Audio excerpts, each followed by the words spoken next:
शरीराला विश्रांती, मनाला विश्रांती. विसरांती म्हणजे आपल्या अंतकालामध्ये आपल्याला स्वतःचा विसर पडला पाहिजे, स्वतःच्या देहाचा विसर पडला पाहिजे. कारण देह तर जाणारच आहे, पण जाण्याआधी आपल्याला देहबुद्धी आपल्याला जिवंत असतानाच आपल्याला देहाचा विसर पडला पाहिजे. आणि देहामध्ये असलेला तो परमात्मा, त्याचं सातत्याने चिंतन व्हायला पाहिजे. आणि त्यासाठी सगळी खटाटोप आहे. जिवंतपणीमध्ये असतानाच आपल्याला मोक्ष आहे, मेल्यापाठी मोक्ष म्हणतील ते केवळ मूर्ख सांगतात संत. मूर्खांचा बाजार आहे, मेल्यावर आपल्याला मोक्ष मिळतो. अजिबात नाही. जिवंतपणीमध्ये असतानाच आपल्याला मोक्ष मिळाला पाहिजे. जिता नाही भगवत भक्ती, मेल्या कैसे मुक्ती. जिवंतपणीमध्ये असताना आपण भगवंताचं भजन केलं नाही, जिता नाही भगवत भक्ती. आणि मेल्या कैसे मुक्ती, मेल्यावर कशी मुक्ती मिळेल. म्हणून जिवंतपणीमध्ये असतानाच भजन करता यायला पाहिजे. जो आपल्याला दिलेला आहे आपल्या श्रीगुरूंनी, सच्चिदानंद सद्गुरू श्रीपाद बाबा, रामदास बाबा, पांडुरंग दिवेकर बाबा, नारायण बाबा, नाना बाबा, या सगळ्यांनी जो काय आपल्याला नामाचा उच्चार दिलेला आहे, नामाचा चिंतन रात्रंदिवस व्हायला पाहिजे. आणि त्या चिंतनातून आपल्याला परतत्वाचा किंवा परब्रह्माचा किंवा चैतन्याचा जो मार्ग आहे, तो मार्ग आपल्याला काय करता येतो, तो मार्ग आपल्याला खुला करता येतो. आपला मार्ग परब्रह्म तत्वामध्ये विलीन होण्यासाठी आपल्याला आपले मार्ग, आपले पंथ, आपला मार्ग आपल्यालाच उघडा करता यायला पाहिजे. आणि तो मार्ग आपल्याला संतांनी दाखवलेला आहे. मार्ग दावूनी गेले आधी दयानिधी संत, म्हणजे त्यांनी आपल्यावर प्रत्येक प्राणी मात्रावर दया केली. त्यांनी मार्ग दावूनी गेले आधी, याच्या आधी जे काही मार्ग दावून गेलेले दयानिधी संत,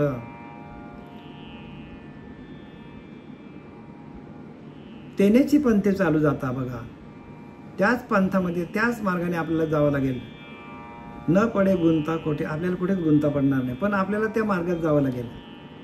मार्ग दावून गेले आधी दयानिधी संत, येण्याची पंथे तेनेची पंथे चालू जाता, न पडे गुंता कोठे काही. म्हणजे संतांनी जे काय सांगितले त्या मार्गात गेलो तर आपल्याला गुंता कुठेच पडत नाही. म्हणून प्रत्येकाने ध्यान करा,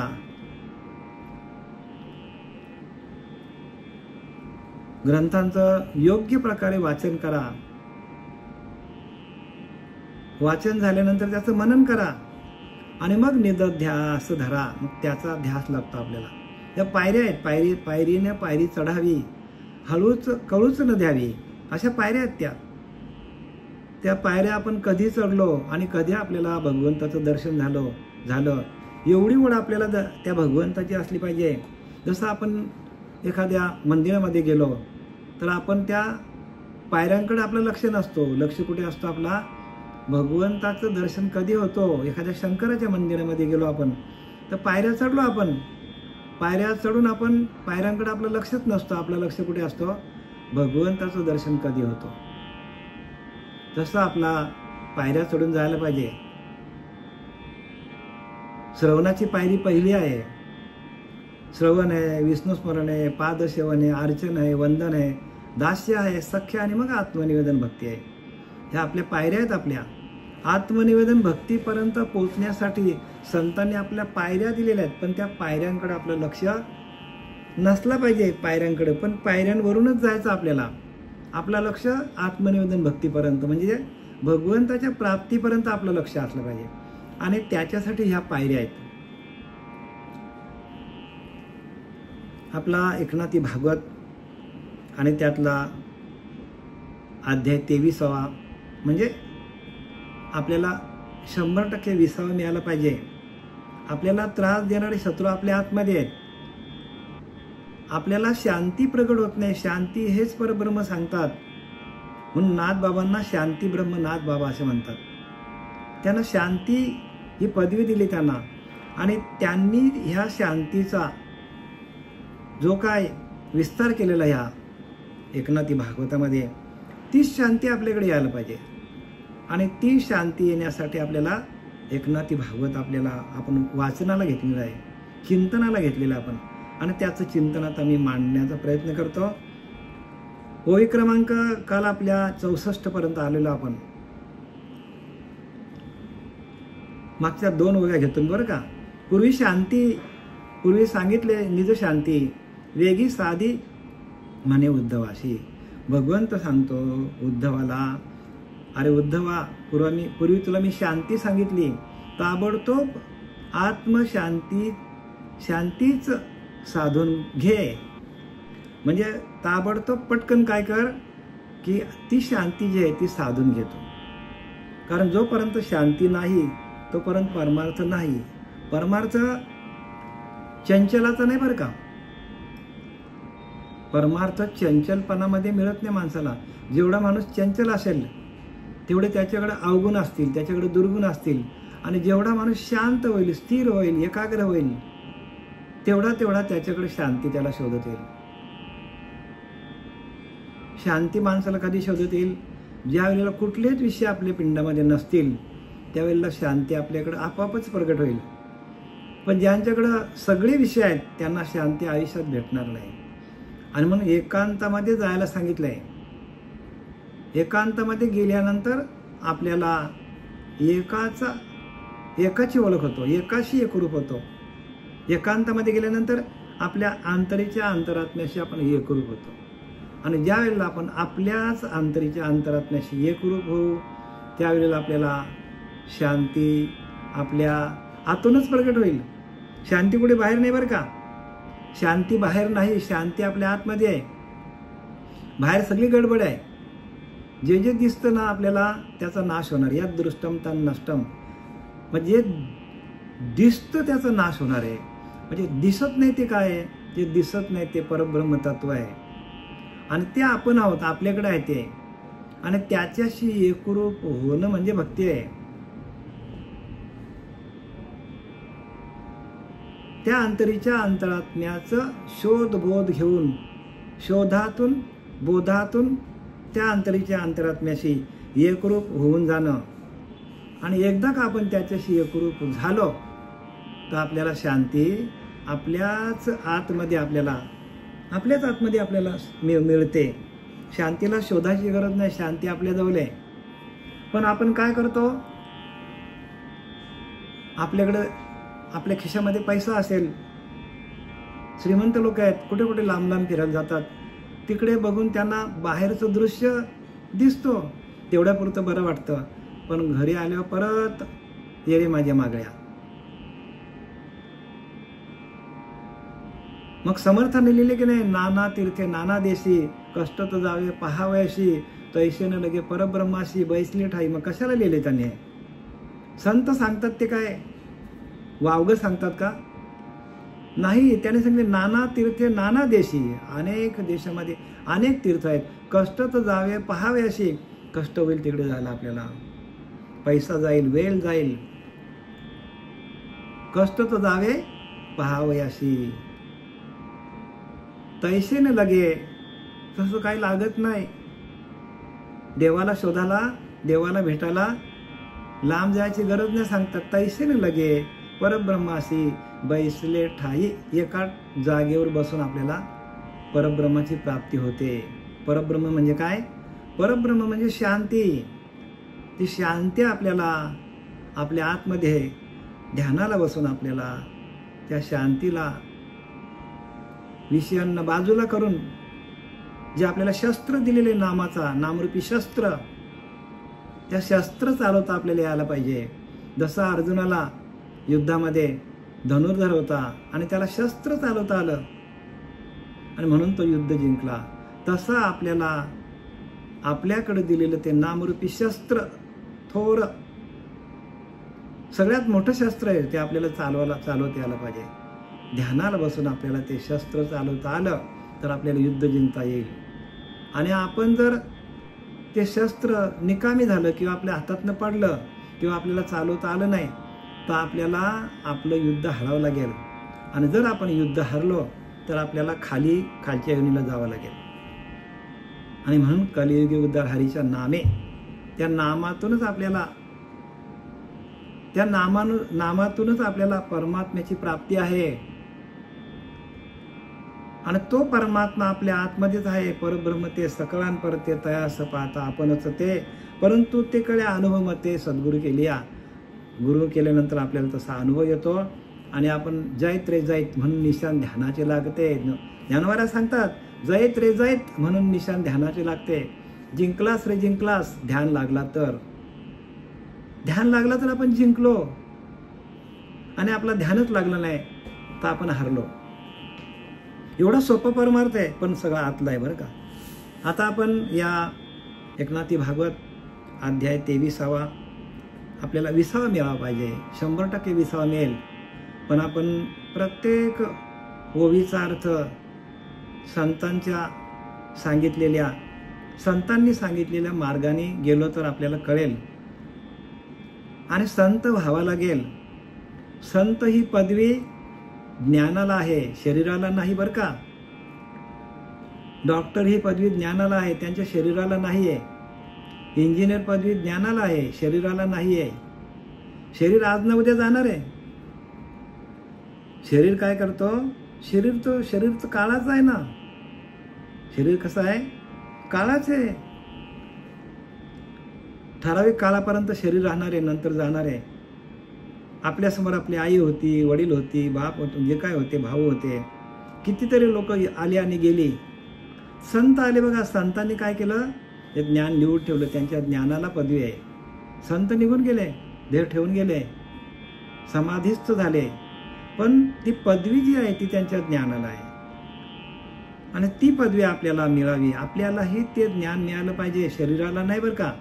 शरीर आहे तोपर्यंत ती पदवी आपल्याला मिळाली पाहिजे. कारण लिहिले की नाही, मनुष्य देहाचे ज्ञाने सच्चिदानंद पदवी घेणे. कशाला लिहिलं आहे? मनुष्य देहाचे ज्ञाने. मनुष्य देहाला, या मनुष्य शरीररूपी गावाला आलेला आहे किंवा शरीररूपी देहाला आलेला आहे, तर त्याने काय करायला पाहिजे? सच्चिद आनंद पदवी घ्यायला पाहिजे.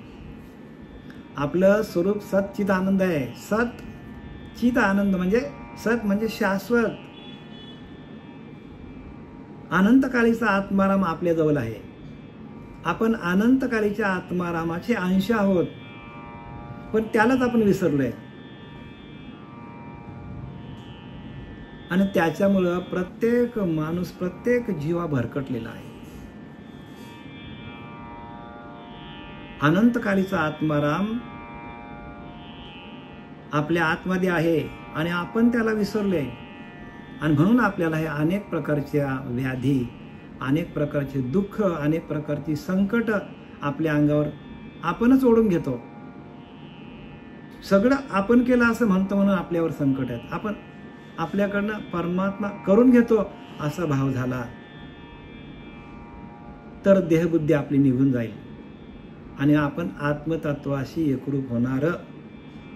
देहबुद्धी निघून जाईल आणि देहबुद्धी एकदा निघून गेली का आपण आत्मतत्वाकडे जातो.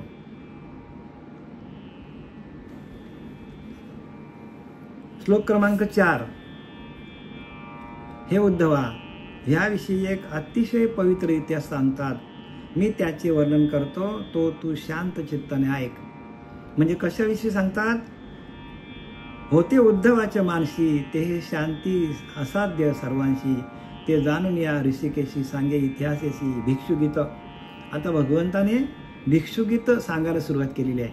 म्हणजे भगवंत सांगतो, मागचा इतिहास सांगायला सुरुवात झाला भगवंताने उद्धवाला मागे जे जे काय झालेलं आहे त्याचा वृत्तांत, त्याचा इतिहास सांगायला सुरुवात केलेली आहे. भगवंत युगानुयुगाचा आहे. कुठल्या युगामध्ये काय झालं, कृतायुगामध्ये कुठल्या घटना घडल्या, हे सगळ्या भगवंताने उद्धवाला सांगितलेल्या आहेत, अर्जुनाला सांगितलेल्या आहेत. मग तो काय कृष्ण परमात्मा द्वापार युगामध्ये आला, पण त्याने त्रेतायुगाच्या कृतायुगामध्ये जे जे झालं, त्रेतायुगामध्ये जे जे झालं, कलियुगामध्ये काय होणार हे सगळं त्याने सांगितलं. म्हणून तो परमात्मा आहे. म्हणून युगानुयुग एकलाच एक चालवितो तिन्ही लोक. तिन्ही लोकांना तो चालवतो. त्या आत्मारामाचा विवेक पाहिला, तो आत्माराम आपला, आणि त्याचा विवेक आपण आपल्याला समजला पाहिजे. द्वापार युगामध्ये येऊन त्यांनी कृतायुगामध्ये काय चालले ते सांगितलं. संपूर्ण भागवत तेच सांगतो. भागवत हे तुमचा सगळे ग्रंथ, 4 वेद, 6 शास्त्र, 18 पुराणे ही भगवंताच्या कृष्ण परमात्म्याच्या श्वासातून निर्माण झाली. म्हणजे तो अनंत युगाचा आत्माराम आहे. आपल्याला त्याची ओळख पटली पाहिजे. आणि म्हणून काय सांगतात की आत्मशांतीचं संपादन कर. उद्धवा, तू काय कर? आत्मशांतीचं संपादन कर आणि तेच साधन कर. जे आत्मशांतीसाठी लागेल तेच साधन कर. शांती हेच परमात्मा स्वरूप आहे आणि त्याच्यासाठी लागणारं साधन तू कर, असं भगवंत उद्धवाला सांगतो. असे पूर्वी सांगितले होते, म्हणजे मागच्या अध्यायात सांगितलंय. पण उद्धवाला तो कठीण वाटला. उद्धवाला ते कठीण वाटले आणि त्याचे मन थोडे निशाचर झाले, म्हणजे थोडं संकुचित झालं त्याचं मन, की भगवंत असं काय सांगतो शांती शांती. कारण अशी शांती सर्वांना असाध्य आहे. उद्धवाला वाटलं की शांती असाध्य आहे, शांती कोणाला साध्य करता येत नाही, असे उद्धवाच्या मनात होते. ते जाणून श्रीकृष्णाने एक जुना इतिहास सांगण्यास आरंभ केला. आता जुना इतिहास तो सांगायला सुरुवात केलाय. त्यात भिक्षुगीत नावाचे प्रकरण शांततेचे प्रतिपादन करणारे आहे. भिक्षुगीत आहे. हे भिक्षुगीत कसं आहे ते आपल्याला आता सांगायला सुरुवात केलेलं आहे भगवंताने. भिक्षुगीत कशाला म्हणतात हे आता आपल्याला सांगायला सुरुवात केलेली आहे. अशांती क्षोभाचे चित्तमळ क्षाळावयाजी तत्काळ इतिहास गंगा केवळ अति निर्मल कृष्णोक्ती. काम क्रोधाधिकांनी अशांत झालेले चित्त निर्मल करण्यास श्रीकृष्णाने सांगितलेला इतिहास ही पवित्र गंगाच म्हणावी. आता जो कृष्ण परमात्म्याने इतिहास सांगायला सुरुवात केलेला आहे ती कशी आहे तर गंगा एक प्रकारची. भगवंताने जी काय गंगा सांगायला सुरुवात केलेली आहे ती ज्ञान गंगा आहे. कोणती गंगा आहे? ज्ञान गंगा आहे. जरी आपल्याला रूपक दाखवला असला ब्रह्मगिरी पर्वत, गोदावरी, गंगा आपल्याला रूपकात पण दाखवल्यात त्या आणि खरोखर त्या झालेल्या पण आहेत. पण संतांना कुठेतरी आधार घ्यायचा असतो आणि त्यांनी आता आधार कसला घेतला? ब्रह्मगिरी पर्वताचा आधार घेतला. ह्या ब्रह्मगिरी पर्वतावर जी गंगा म्हणजे गोदावरी नदी उगम पावली आणि ती उगम पावून खाली आली. कुठे? त्र्यंबकेश्वरला आली आणि तिथून ती गोदावरी नदीचा उगम झालेला आहे. पण हे रूपक झालं आणि हे खरं आहे बरं का. तसंच इथे नाथबाबांनी काय रंगवलेलं आहे की ती ज्ञानगंगा जी आहे ब्रह्मगिरी पर्वतावर निर्माण झाली. शंकराने जटा आपटल्या तिथे आणि तिथून ती निर्माण झाली आणि तिथून ती कुठं आली तर ती नारद महर्षींकडे आली. गुप्ततेने नारद महर्षींकडे आली आणि नारद महर्षींनी काय केली ती व्यासांना दिली. व्यास मुनींना दिली. व्यास उच्छिष्ट आहे जगत्रयम, संपूर्ण जग हा व्यासांचा उच्छिष्ट आहे असं शास्त्र सांगतात. आणि ते व्यासांनी कोणाला दिली तर शुक महर्षींना दिली आणि हे भागवत तयार झालेलं आहे. कसं कसं बघा, नारदांनी कोणाला दिली? व्यासांना दिली. नारदांनी कोणाला दिली? ध्रुव बालाला दिली. ते ज्ञानगंगा जे नाम जे आहे ते गुह्य नाम नारद महर्षींनी सनकादिकांकडून घेतलं आणि त्या सनकादिकांनी नारद महर्षींना दिलं. नारद महर्षींनी ते व्यासांना दिलं. नारद महर्षींनी ते ध्रुव बालाला दिलं. नारद महर्षींनी ते भक्त प्रल्हादाला दिलं. नारद महर्षींनी ते वसुदेव म्हणजे भगवान परमात्म्याच्या वडिलांना दिलं, अशी ती ज्ञानगंगा आहे. आणि तीच ज्ञानगंगा व्यासांनी शुकमुनींना दिलं आणि शुकमुनींनी ते ज्ञान परीक्षित राजाला दिलं. आणि परीक्षित राजाला सांगता सांगता हा भागवत तयार झालेला आहे. कारण परीक्षित राजाला शाप मिळालेला की 7 दिवसात तुला तक्षक नाग येऊन चावेल. आणि मग तो घाबरला आणि मग तो शुक महर्षींकडे आलेला आहे. आणि ती ज्ञानगंगा आपल्यापर्यंत परीक्षित राजाच्या अनुषंगाने आपल्यापर्यंत पोहोचवण्याचं काम भगवंत श्रीकृष्णानेच केले घडून आणले बरं का. कारण ज्या वेळेला उत्तरा म्हणजे अभिमन्यूची धर्मपत्नी गरोदर होती आणि त्या गरोदर असताना आपला त्याने काय केलं तर ते ब्रह्मास्त्र अश्वस्थामाने काय केलं, ब्रह्मास्त्र फेकणार होता. म्हणजे फेकून सर्व कुळाचा नायनाट करणार होता, पाच पांडवांच्या. आणि तो नायनाट करणार होता म्हणून भगवंताने हे सगळं जाणलं. आणि त्याने काय केलं, मग त्या उत्तरेच्या गर्भामध्ये उत्तराकडनं त्यांनी काय सांगितलं की मला गर्भामध्ये प्रवेश दे.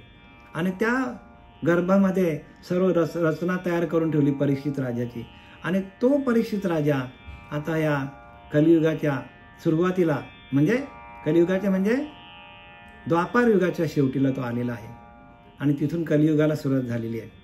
तर आता ही जी ज्ञानगंगा जी आहे ते ज्ञानगंगा आपल्यापर्यंत आणण्याचं काम ह्या परीक्षित राजाने सांगायचं काय की परीक्षित राजापर्यंत आलं ती गंगा.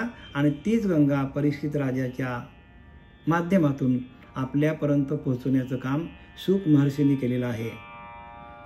अशांती शोभाचे चित्तमळ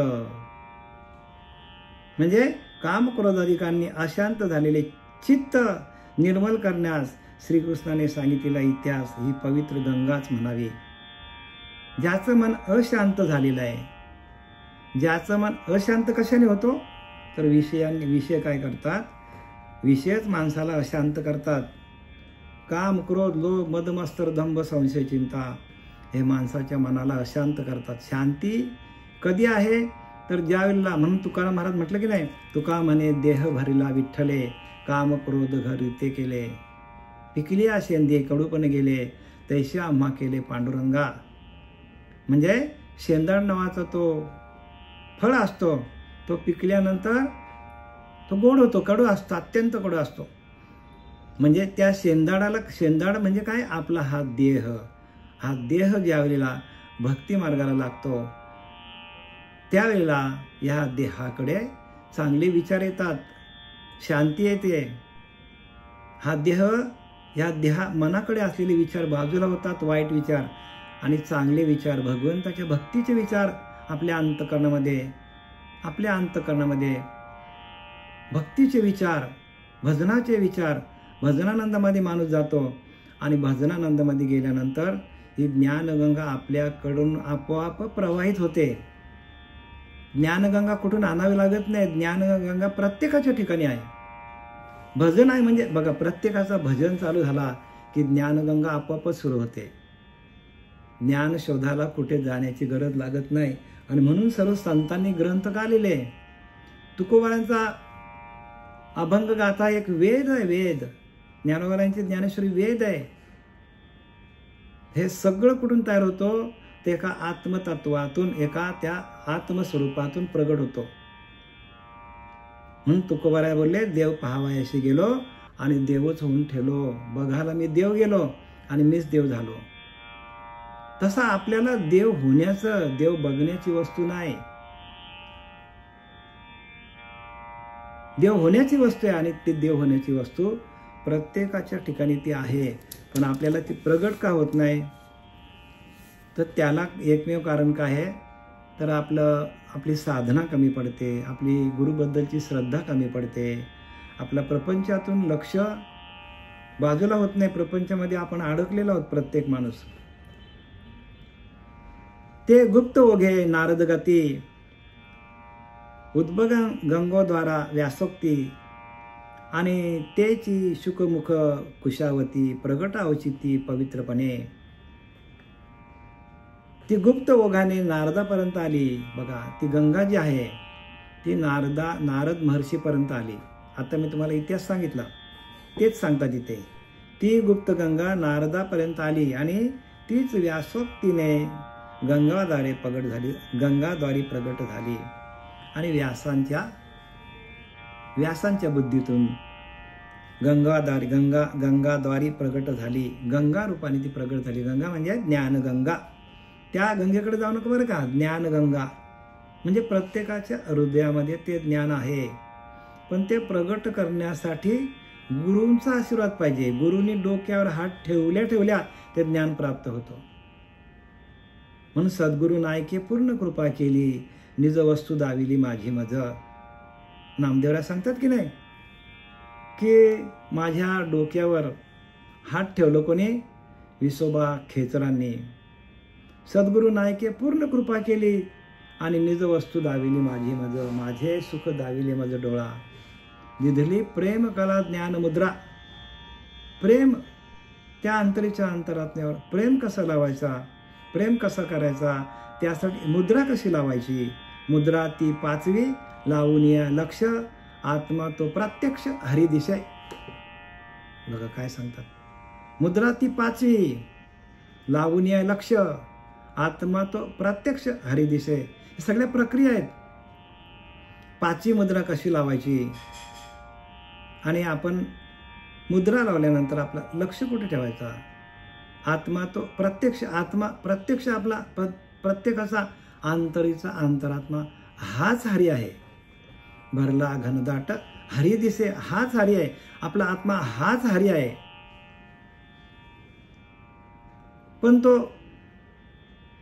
प्रगट होण्यासाठी, त्याचं आत्मदर्शन होण्यासाठी संतांनी जे काय सांगितले आहे त्याप्रमाणे आपल्याला जावं लागेल. संत बीज नहीं पलटे, जुग गया अनंत, हर युग में अवतार धरे, फिर भी संत के संत. बघा, प्रत्येक युगामध्ये अवताराला येतात आणि आपल्याला ते सांगतात. पुढे शुकाचार्यांच्या सुखरूपी कुशावर्तात अचानक प्रगट झाली. काय सांगतात. ते गुप्त ओघे नारद गती, उद्धव गंगो द्वारी व्यासोक्ती, तेची शुकमुख कुशावर्ती, प्रकटे अवचिती पवित्रपणे. तीच शुकांच्या मुखातून प्रगट झाली.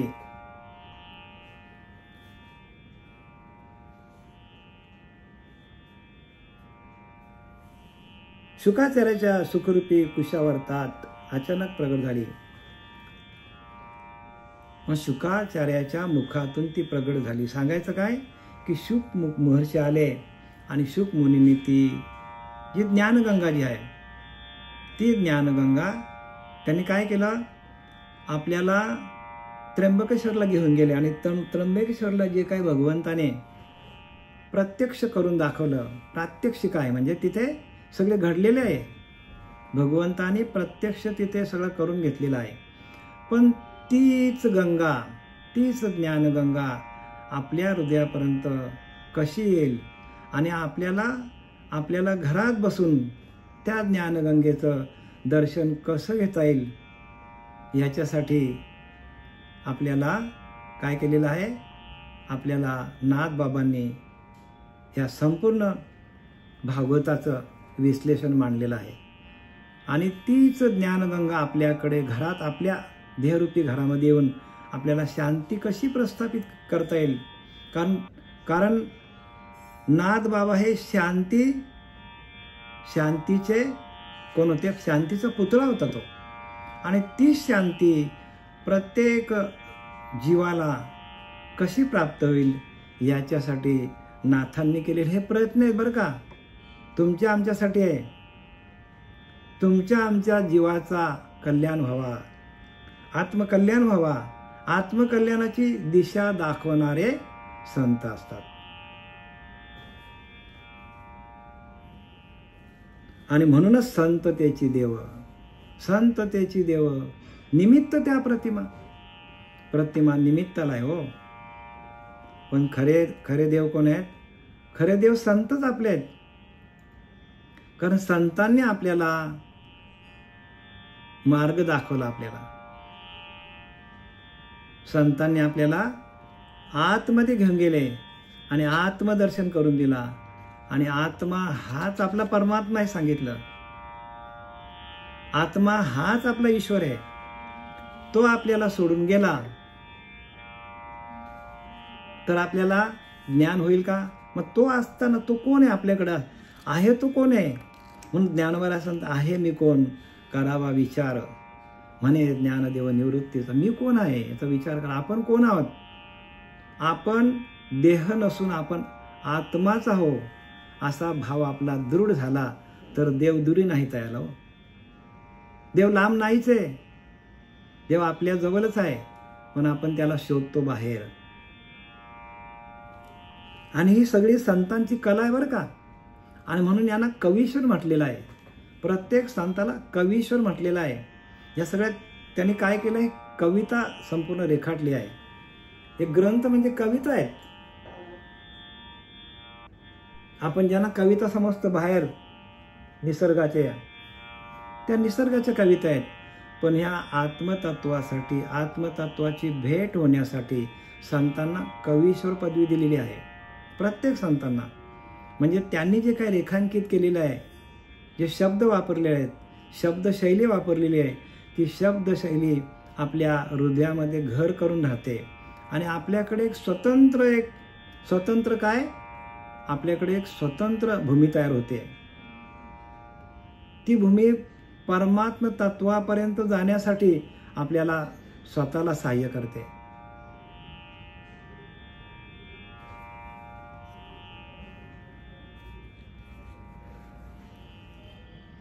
तया पवित्र ओघाची ये गती, श्रद्धा धृती समरसे भक्ती. प्राची अरुणा वरुणा सरस्वती, हे संगम प्राप्ती जेथ होय. आणि तिच्याबरोबर श्रद्धा आणि त्या ज्ञानगंगेबरोबर काय पाहिजे माणसाकडे, साधकाकडे, भक्ताकडे श्रद्धा पाहिजे हो. श्रद्धा असेल तरच आपल्याला कळेल. कारण जे ज्ञानगंगे न्हाले, ज्ञानरूपी गंगेमध्ये आपल्याला न्हाता यायला पाहिजे. जे ज्ञानगंगे न्हाले पूर्णतः जेवून झाले. बघा, ज्ञानगंगेमध्ये न्हाल्यानंतर जेवून झाले म्हणजे काय? पूर्णपणे तृप्त झाले ज्ञानगंगेमध्ये. ते शांतीशी आले पालक. ती शांती आहे हो.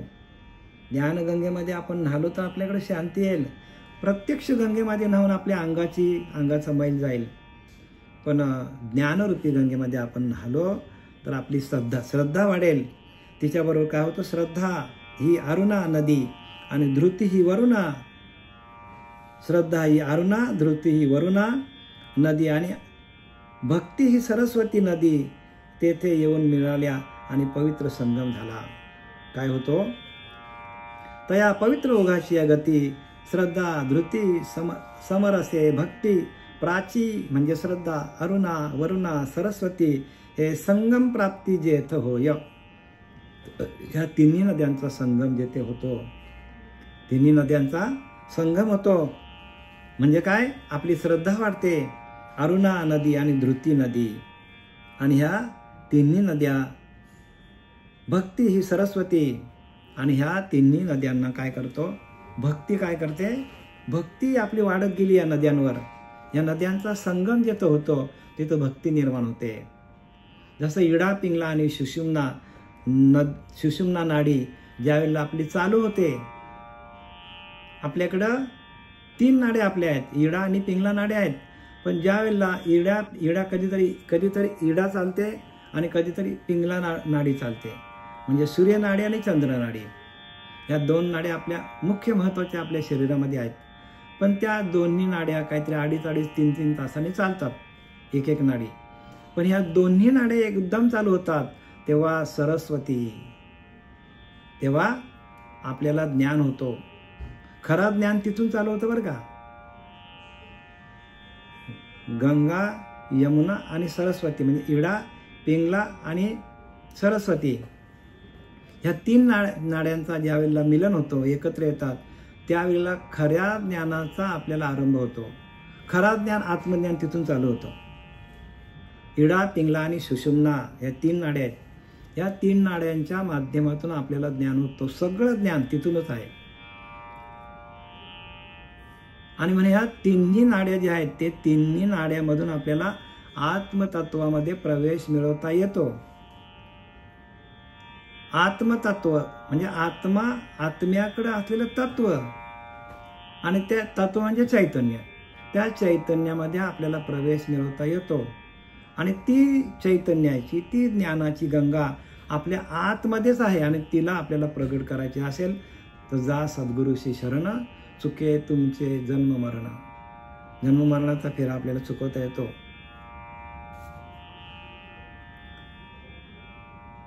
आणि त्रिवेणी संगम होतो इथे. तेथे शांती गंगेची स्थिती भरून उथळे अति उन्नती. ते तर श्रवणार्थी बुडे देती, तर पवित्र होती निदक्षमा. आणि नंतर सांगितलंय, नंतर नाथबाबा काय सांगतात की त्यामुळे शांतिरूपी गंगेला पूर आला. त्यात जे श्रवणार्थी बुडी मारून राहतात ते आपल्या अंगच्या क्षमेनेच पावन होतात. आणि अशी ही जी गंगा आलेली आहे,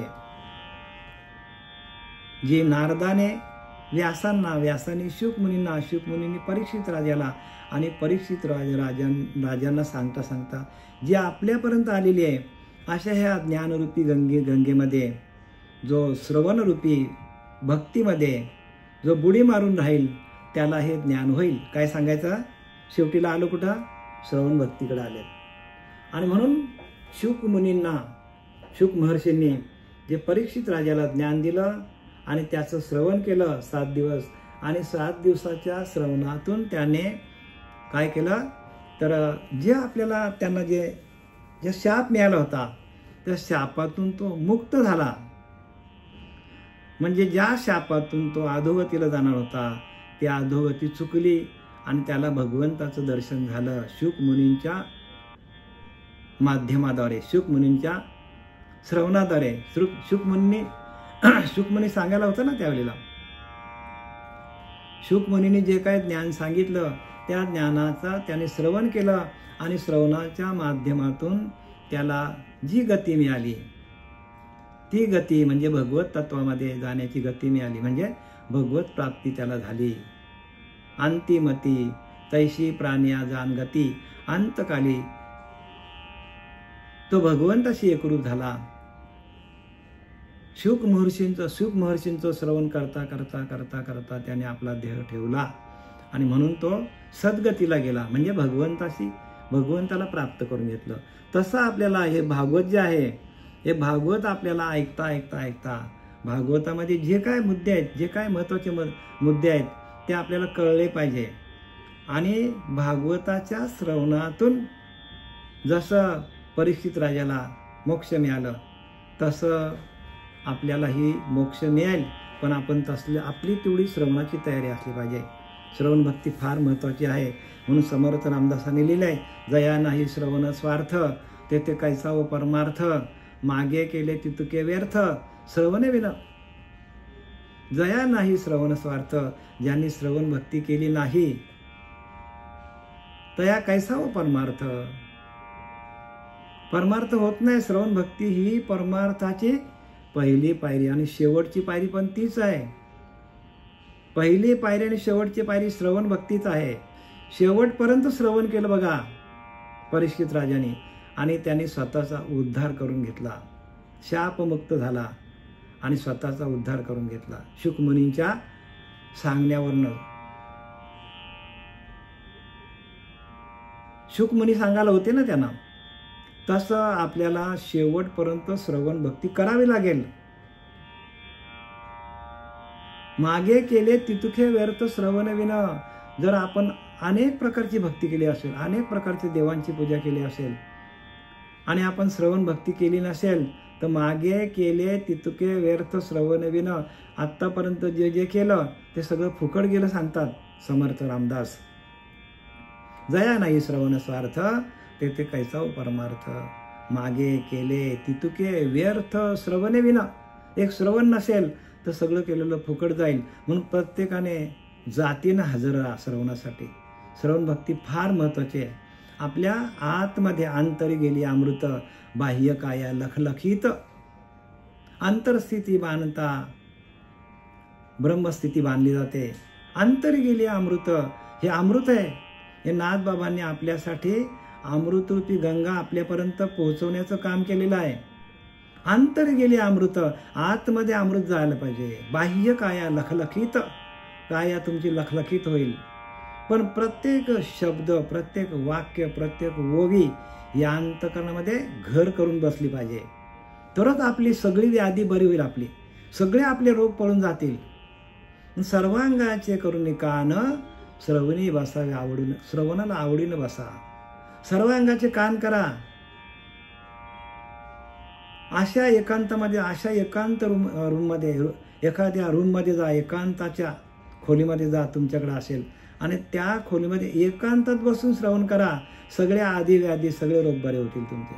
सगळी संकट दूर होतील. श्रवणातूनच आपल्याला सगळं साधता येतो. आणि ती श्रवण भक्ती फक्त मनुष्य देहालाच आहे. इतर प्राण्यांच्या ठाई हा विचारच नाही. फक्त मनुष्य योनीला भगवंताने श्रवण भक्ती दिली, आणि ते श्रवण करण्याचं सामर्थ्य या देहाला मिळालं. तेव्हा भगवंत आनंदाने नाचायला लागला की आता कोणीतरी माझा भक्त, की जी ही मी सृष्टी निर्माण केलेली आहे, ज्या भजनातून सृष्टी निर्माण झालेली आहे, त्या भजनानंदामध्ये जाऊन त्या हरिनामाचा सातत्याने चिंतन करेल. आणि मी जे काही श्रम घेतलं ही सृष्टी निर्माण करण्यासाठी, माझं कोणीतरी भजन करणार आहे मनुष्य तयार झाला. म्हणून भगवंताला त्यावेळेला आनंद झालेला आहे. आणि तोच आनंद आपल्याला भगवंताने दिलेला आहे. आणि त्याच आनंदातून आपल्याला भगवंताची प्राप्ती आहे.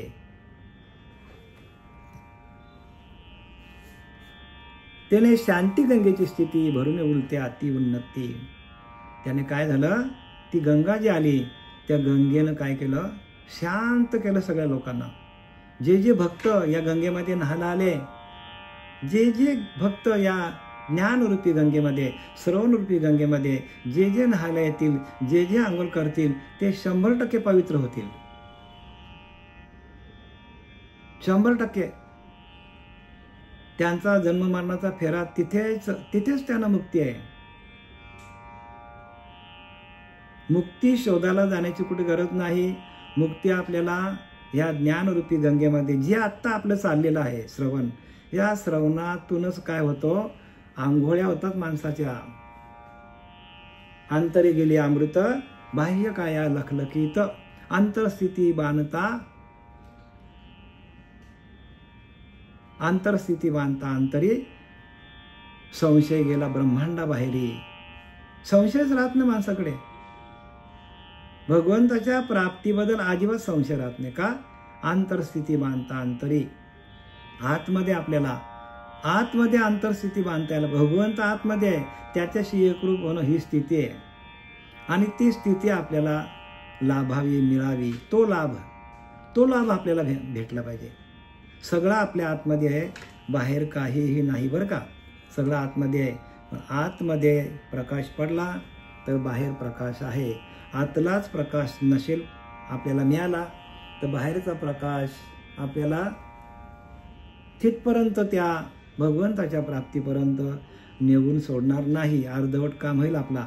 म्हणून सगळं आहे ते आतमध्ये बघा. आणि म्हणून हे नरा, आत बघ जरा, आतमध्ये बघा, झाकून बघा.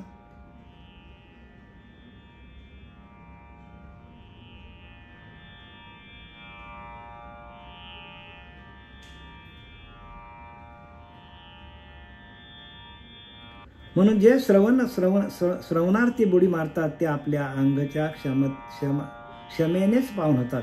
म्हणजे काय होतं, अंगाच्या क्षमेने म्हणजे आपल्या अंगामध्ये जी शांती येते श्रवणातून, त्या शांतीतूनच पावन होतात. बघा काय सांगितलंय, श्रवण करता करता आपल्या अंगामध्ये जी शांती बांधली जाते आपल्याकडे विवेक निर्माण होतो, वैराग्य निर्माण होतो, योग निर्माण होतो. योग म्हणजे भगवंताशी जोडणं. या सगळ्या गोष्टी श्रवणातून निर्माण होतात. श्रवण ही सगळ्यात मोठी पहिली पायरी आहे. आणि आपल्या अंगाच्या क्षमेनेच पावन होतात. अंगामध्ये शांती निर्माण होते, मनाकडे शांती निर्माण होते. आणि ज्या ठिकाणी शांती नांदते तेथे आत्मसुख निर्माण होतो. म्हणून आत्मसुखाची या गोडिया विटे जो का सकळ विषया, ज्ञानवरा सांगतात की नाही, आत्मसुखाची या गोडिया. आत्म्याकडे सुख आलं, आत्मसुखाची, आत्म्याकडे सुख आहे. आणि ती एकदा सुखाची गोडी आपल्याला लागली, आत्मसुखाची या गोडिया विटे जो का सकळ विषया. सगळ्या विषयांचा वीट येतो माणसाला. विषय जात नाही बरं का, विषय शेवटपर्यंत राहतात. पण आत्मसुख, आत्मानंद आपल्याकडे नांदायला सुरुवात झाली का विषय जागच्या जागेवर थांबतात. म्हणून आत्मसुखाची या गोडिया विटे जो का सखळ विषया. जयांच्या ठाई इंद्रिया, माणूस नाही, इंद्रिया आपली भरकटलेली आहेत, तिकडे तिकडे धावणारी आहेत, ती शांत होऊन जातात. ती इंद्रिय, बाहेर धावणारी इंद्रिय आत्मसुखाकडे येतात, आत्मज्ञानाकडे येतात, आत्मशांतीकडे येतात. जयांच्या ठाई इंद्रिया, माणूस नाही. बघा, इंद्रियांना मानच देत नाही, कारण ते आत्मसुख, आत्मशांती केवढी आहे ती. ते आत्मशांती ढळू नये म्हणून आपला मन एकाग्र चित्त, आपला चित्त तिथून निघायला तयार नाही. आत्मसुखातून माणूस बाहेर निघायला तयार नाही. म्हणून ज्याला ध्यानाची आवड लागते तो जास्त बाहेर भरकटत नाही, फिरत नाही. तीर्थयात्रा त्याला नकोशा वाटतात.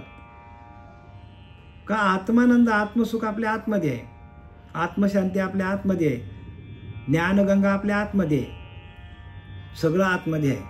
म्हणून अंतर्मुखी सदा सुखी, बहिर्मुखी सदा दुखी. सदोतीत दुःख आहे माणसाला, बाहेर गेला की दुःखच दुःख आहे. म्हणून तुका म्हणे आम्हा एकांताचा वास, ब्रह्मी ब्रह्मरस सेवू सदा. एकांताच्या वासामध्ये ब्रह्मरस आहे.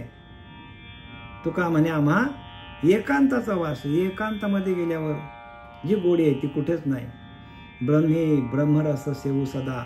एकांतामध्ये गेल्यावर त्या ब्रह्माशी आम्ही एकरूप होतो, ब्रह्मानंदामध्ये आम्ही एकरूप होतो. आणि ते ब्रह्मरस आपल्याला सेवता आला पाहिजे. आणि त्या ब्रह्मरसाची गोडी एकदा लागली का विषय सुख आपोआप बाजूला होतात. आपल्याला येणारे जे काय व्याधी आहेत, व्याधी असतील का आपले अवगुण असतील, त्या अवगुणांना घालवायची गरज लागत नाही बरं का, आपोआपच बाजूला होतात. आपोआपच. का? कारण ती गोडी लागते माणसाला. आणि मग ती जीवे ना सोडे आयशी झाले. त्या परमात्मा पांडुरंगाची गोडी एकदा लागली आपल्याला तर मग ती जीवे ना सोडे आयशी झाले, ते आपल्याला सोडत नाही.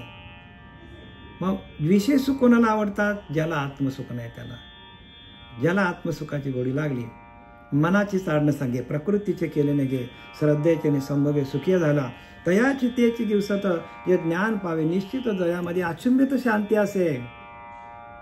त्या हृदयाकडे आपण वळलो आणि तिथे ध्यान केला, अचुंबित शांती असे, तिथे शांती आहे. शांती हाच परमात्मा आहे. ज्ञानोबराय पण तेच सांगतात, नाथबाबा पण तेच सांगतात, शांती हेच परब्रह्म आहे. आणि ती शांती आपण तिथं वाटोला लावून टाकलेलं. आपण प्रपंचामध्ये राहून प्रपंचातल्या कटकटी ऐकून आपल्याला नको नकोसं वाटतो. आणि ज्या वेळेला एखाद्या माणसाच्या मागे अनुताप लागतो, जया नाही अनुताप हे त्याचे पूर्व पाप लिहिले. ज्याला अनुताप नाही त्याचं पाप आहे. मग ज्याला अनुताप लागलेला आहे तोच भजन करेल, तोच शांती शोधेल. म्हणून समर्थ उलटा सांगतात, उलटा नाही बरोबर सांगतात, जया नाही अनुताप हे त्याचे पूर्व पाप. ज्याला ताप नाही त्याच्याकडे पापच आहेत. आणि ज्याला अनेक व्याधी आहेत, संसारामध्ये कटकटी आहेत, तोच परमार्थ करेल, तोच शांतीकडे जाईल. शांती कोणी शोधतो? ज्याच्या वाट्याला दुःख आलं तोच.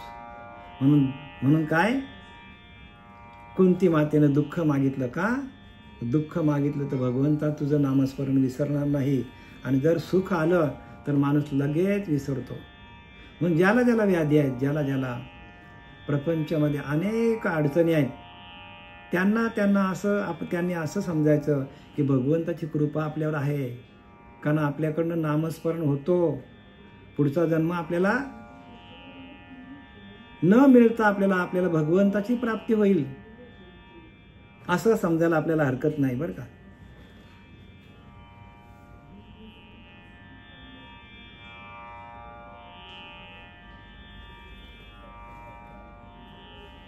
रामकृष्ण हरे. बघा, ते शांतिगंगा अतिविख्यात उद्धव करावया पुनीत प्रगट करी श्रीकृष्णनाथ भिक्षुगीत विन्यासे. आणि आता पुढच्या श्लोकामध्ये आपल्याला 5व्या श्लोकामध्ये ते शांतिगंगा अतिविख्यात, ती शांतिरूपी गंगा जी आहे ती कशी आहे, अतिविख्यात. आता उद्धराला पावन करण्यासाठी ती प्रसिद्ध शांतिरूपी गंगा भिक्षुगीताच्या वर्णनाने श्रीकृष्ण प्रगट करीत आहे. आता पुढच्या श्लोकामध्ये भिक्षुगीत काय आहे त्याचं आपण स्पष्टीकरण पुढच्या श्लोकामध्ये पुढच्या वेळेला आपण सांगणार आहोत. झालेली सेवा आपले सच्चिदानंद सद्गुरू श्रीपाद बाबा, पांडुरंग देकर बाबा, रामदास बाबा, नारायण बाबा, बंडो बाबा, शांतामाई यांच्या चरणी आपण समर्पित करीत आहोत. पुंडलिकावरदे हरी विठ्ठल श्री ज्ञानदेव तुकाराम.